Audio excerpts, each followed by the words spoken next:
అందరికీ నమస్కారం అండి. ఈరోజు మనం మిథున రాశి వారి యొక్క దినఫలాల గురించి అయితే తెలుసుకోబోతున్నాం. మిథున రాశి వారికి మార్చి 14వ తేదీ అనగా శనివారం నాడు వారి యొక్క దినఫలాలు ఏ విధంగా ఉండబోతున్నాయి, వారు ఎటువంటి సమస్యలను చవిచూడబోతున్నారు, ఎటువంటి సమస్యలను ఎదుర్కోబోతున్నారు, ఎటువంటి దేవతారాధన చేయడం వల్ల వారి సమస్యలకు తగిన పరిష్కారాలు పరిహారాలు లభిస్తాయి, మొత్తం అయితే వీడియోలో మనం ఇప్పుడు పూర్తిగా తెలుసుకోబోతున్నాం.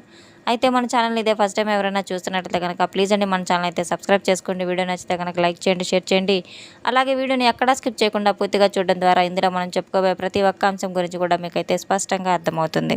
ఇక వివరాల్లోకి వెళ్తే కనుక ఆ యొక్క రాశి గలవారు బయటకు ప్రశాంతంగా కనిపించినప్పటికీ కూడాను వారి యొక్క బాధను లోపల దాచుకుంటూ ఉంటారు. ఎవరికైనా మోసం చేస్తే మళ్ళీ వాళ్ళ దగ్గరనే రానివ్వరు. ఎవరితో అయినా ఇతర సహాయం చేయడంలో ముందుంటారు. చాలా విషయాలు ఒంటరిగా భరిస్తారు. కానీ వీరి యొక్క మంచితనాన్ని కొందరు బలహీనంగా భావిస్తూ ఉంటారు. వీరి బలహీనత అని అనుకుంటూ ఉంటారు. కానీ రేపటి రోజున వీరికి కలిసి వచ్చే రంగు మాత్రం నీలం గోధుమ రంగు.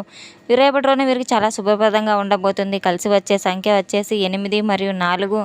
అదృష్ట సూచికలు కూడా ఈ యొక్క రాశి గల వారికి ఎంతో దేవుడైతే అనుగ్రహిస్తూ ఉంటాడు. రేపటి రోజున వీరికి శని భగవాన్ ఒక అనుగ్రహం మెండుగా అయితే ఉంటుంది. రేపటి రోజున వీరు చేయవలసిన పరిహారాలు ఏంటంటే కనుక వీరు నల్ల నువ్వులను ధూపం అయితే వెలిగించడం ద్వారా సాయంత్రం పూట ఓం శం శనీశ్వరాయ నమః అని 11 సార్లు లేదా 108 సార్లు తప్పకుండా జమించి తీరాలి.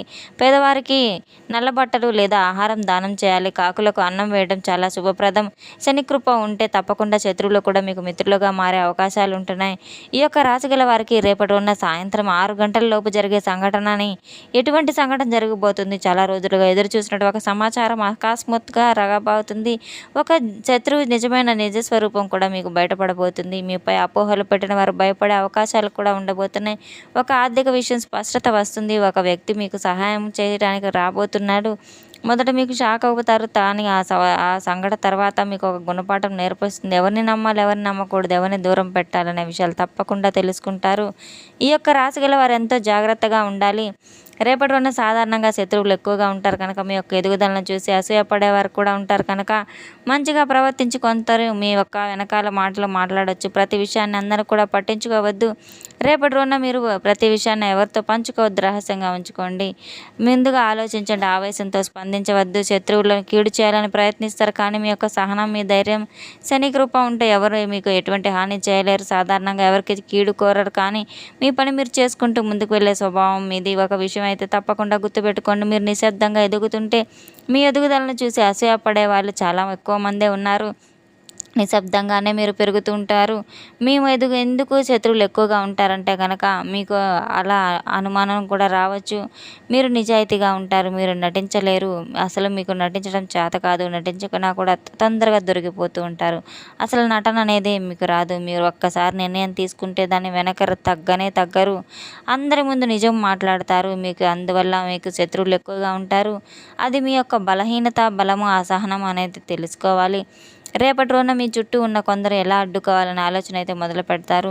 మీకు హాని చేయాలనే ఉద్దేశంతో కాదు అనిపించినా రేపటి రోజున అసూయ పడే వాళ్ళు చాలామంది పెరిగిపోతూ ఉంటారు. శత్రువులు ఎలా ఉంటారంటే ముందు నవ్వుతూ ఉంటారు, వెనక వెన్నుపోటు పొడుస్తూ ఉంటారు.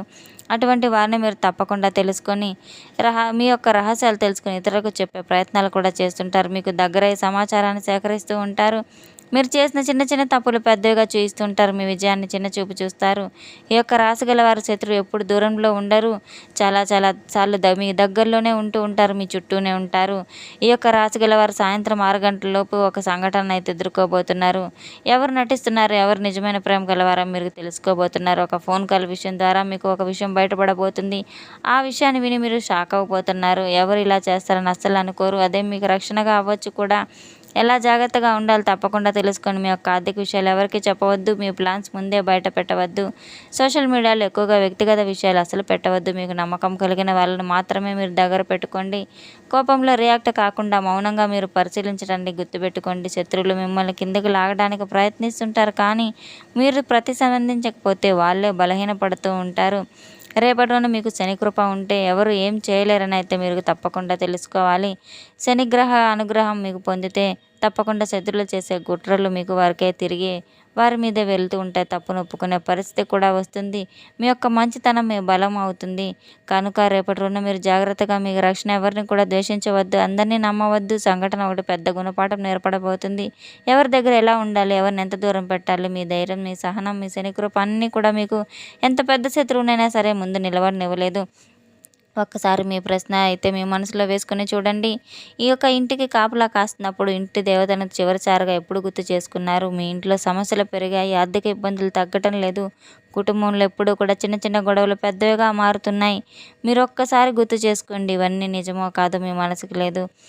మానసిక ప్రశాంతత లేదు, పిల్లలకు కూడా మాట వినటం లేదు, పిల్లలకు అనారోగ్య సమస్యలు వస్తున్నాయి, అనుకున్న పనులు చివరి నిమిషంలో ఆగిపోతున్నాయి, ఇంకా ఖర్చులు విపరీతంగా పెరిగిపోతున్నాయి. సంపాదించిన ఒక్క రూపాయి అయితే 10 రూపాయలు ఖర్చు అవుతుంది. అలాగే మీ యొక్క జీతం కూడా మొత్తం కూడా అంత ఖర్చులకే సరిపోతుంది.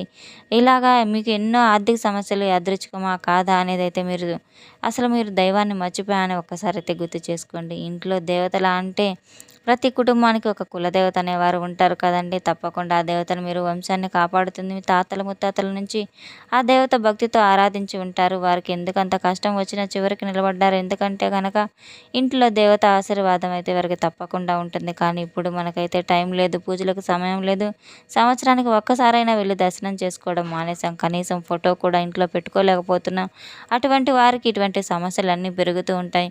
తప్పకుండా అయితే కులదేవత ఎవరో తెలుసుకొని మీరు కులదేవతకు ప్రార్థనలు, పూజలు ప్రారంభించడం ఎంతైనా మంచిది.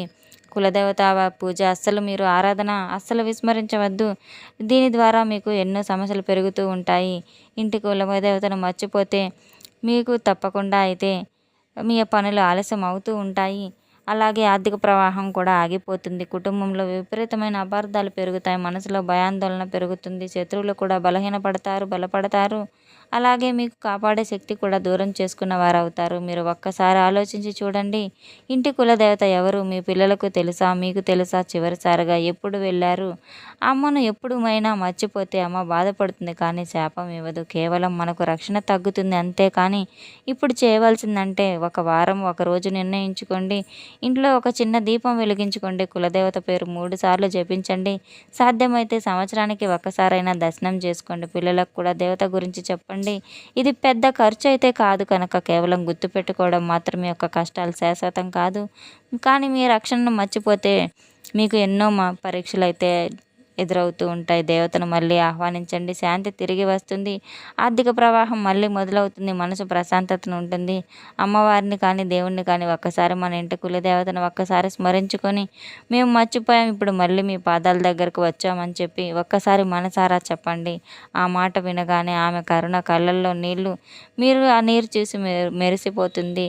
తప్పకుండా అయితే మీరు ఇంటి మీద ఆశీర్వాదం ఒక వర్షంలా కురుస్తుంది. సంవత్సరానికి ఒక్కసారైనా దర్శనం చేసుకోండి. కనీసం ఇంట్లో చిన్న ఫోటో, చిన్న దీపాన్నైనా వెలిగించుకోండి.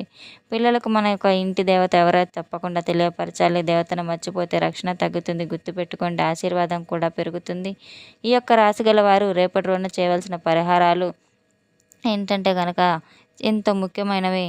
నల్ల నువ్వుల ధూపమని శనివారం రోజు మీరు ఉదయం లేదా సాయంత్రం శనిదేవుడి ముందు నల్ల నువ్వుల నూనెతో దీపం వెలిగించండి.